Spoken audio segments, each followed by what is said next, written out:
The first thing Bosun Third Varath said, when I carried Mira's crate up the boarding ramp, was that the Vethrak would eat her. He said it the way you announce a timetable. Matter of fact, a little helpful even. He was Velthian. 3 meters of iridescent chitin and stacked joints. And he said it with his handling crest laid flat and his secondary eyes, pointing at the carrier like he was identifying a navigation hazard. The cargo vessel. Korath's measure. Freights under Keth Freight Accord regulations, he said.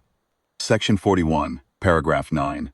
Domesticated fauna below 20 kilograms are not permitted on decks serviced by bonded security animals. Mira weighed 6.4 kilograms.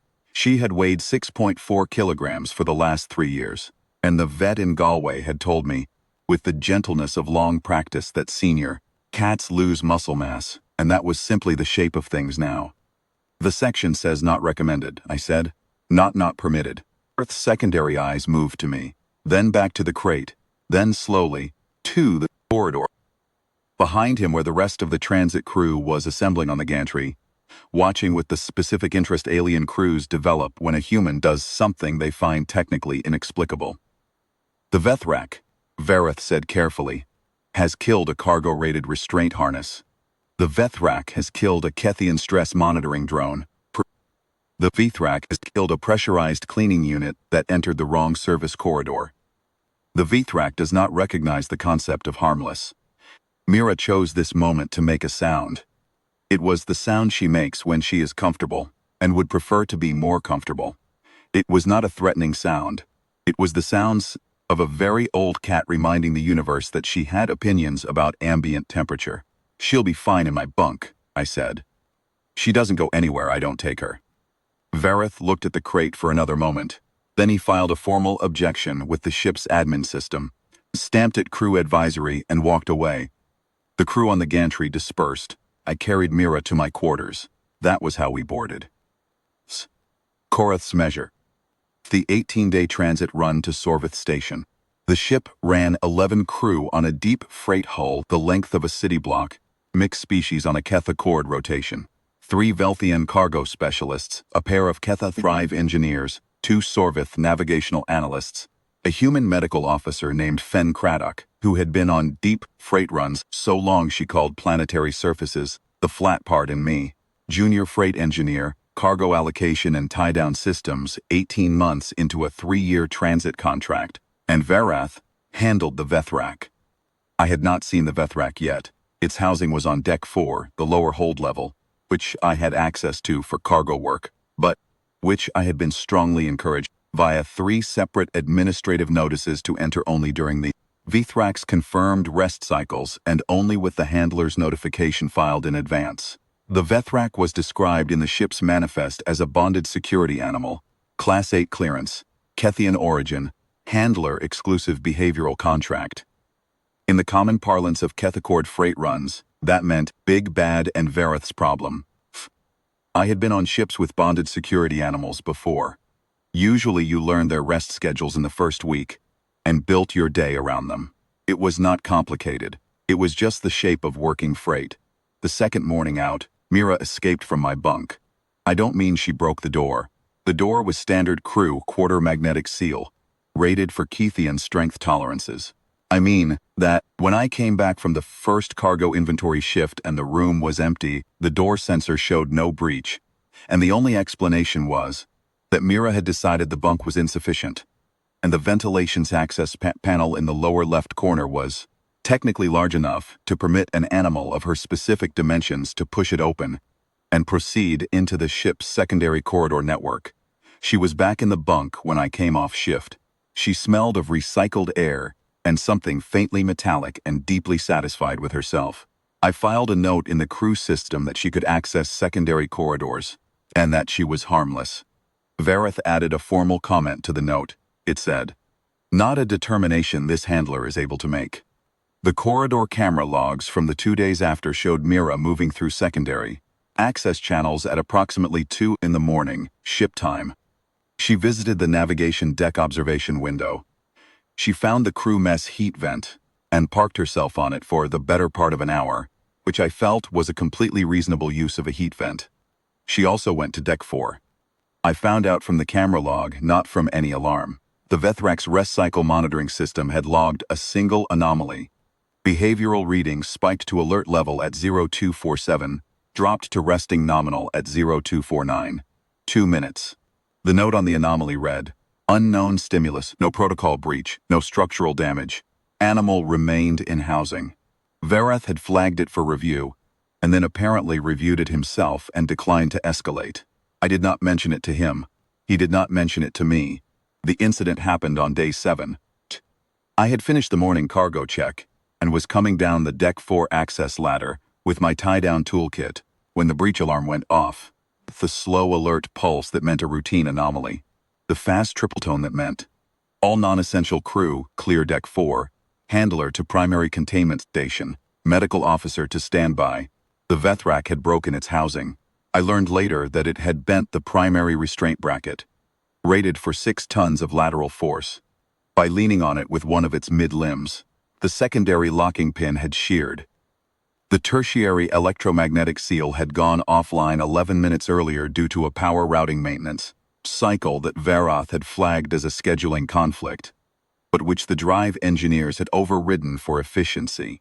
These things happen on freight runs.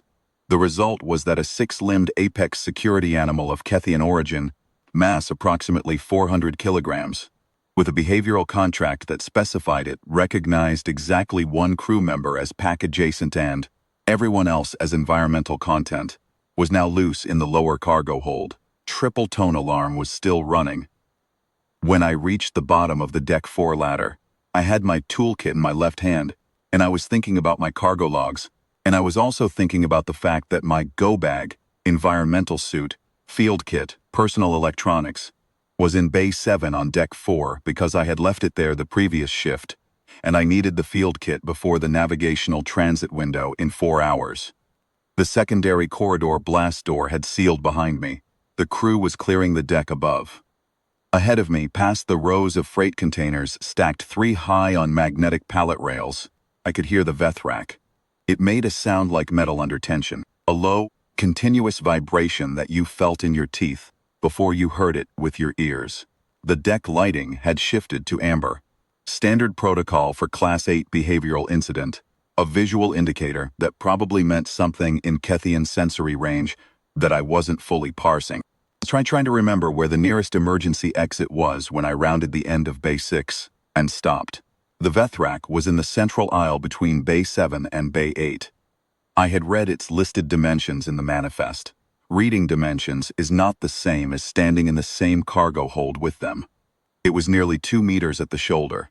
Its 6 limbs were splayed in a low, wide stance that I recognized from Vethrak's crew briefing as a territorial display posture.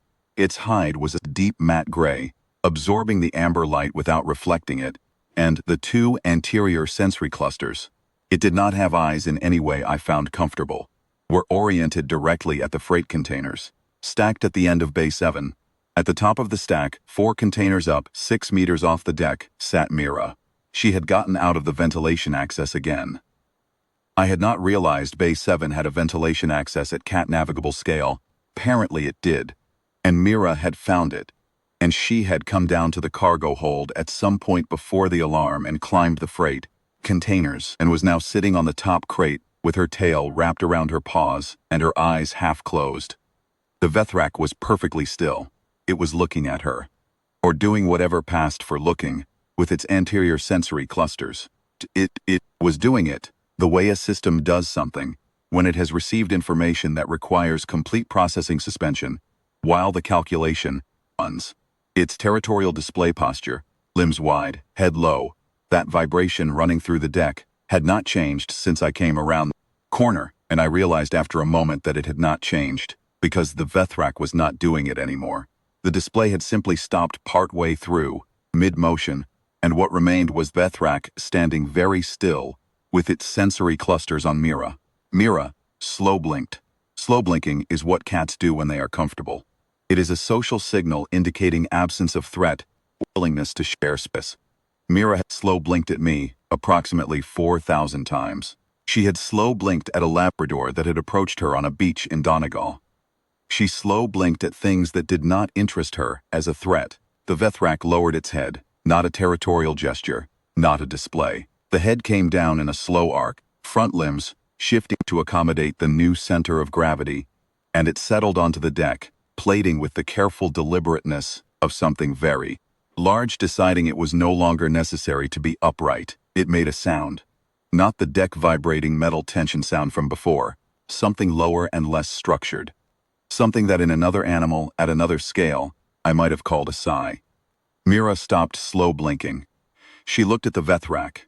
For a moment, with the specific expression she used when she had assessed something, and reached a conclusion she considered, yes.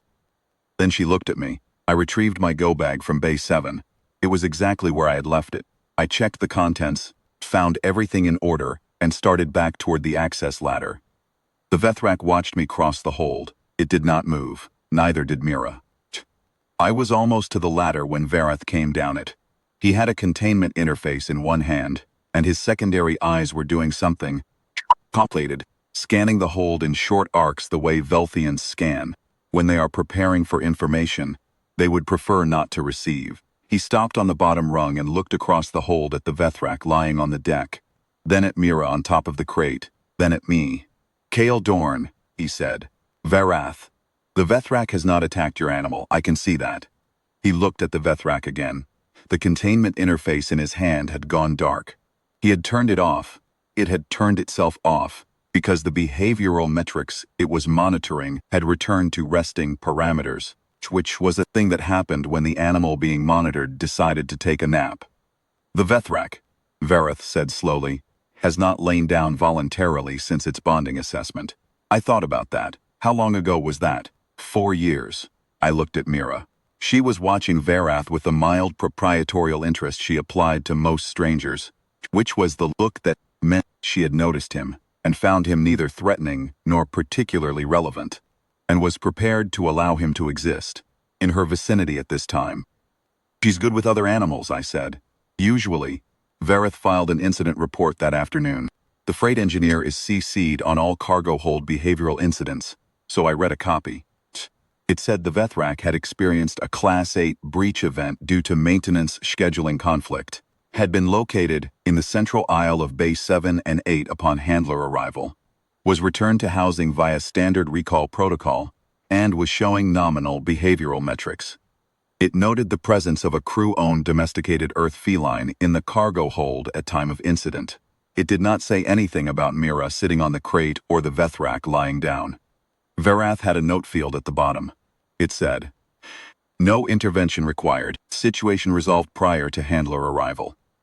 He filed no amendment to the animal access recommendation. He did not file a new one. The 3 formal objections he had stamped crew advisory in the first 2 days of the run stayed in the system, unrevisited, which in Kethaccord admin meant they were being allowed to expire. Mira went back to the lower hold twice more before Sorvith Station. I know this from the corridor camera logs. Both times, the Vethrak's behavioral monitoring showed the same brief spike and return to resting nominal. No alert tone, no crew notification. Varath knew he did not file anything. On the last evening of the run, I was in the crew mess with my coffee, and Mira was in my lap, doing the thing where she presses the top of her head against the underside of my chin, pushes, which is not comfortable, but which she finds satisfying, and which I have long since stopped arguing with. Varath came in for his end-of-shift meal. He looked at Mira.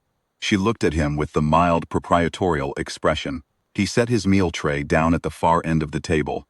Then, after a moment, he moved it to the near end and sat down. We did not speak for a while. "She is very old," Varath said eventually, 12. "Kithian security animals are assessed for retirement at 8. She's not a security animal." "No," he said. He was looking at her the way the Vethrak had looked at her, I realized, with that processing suspension, with the careful, suspended patience of something working through information that had not come, with a category attached. "What is she?" I thought about the vet in Galway. I thought about the beach in Donegal and the Labrador.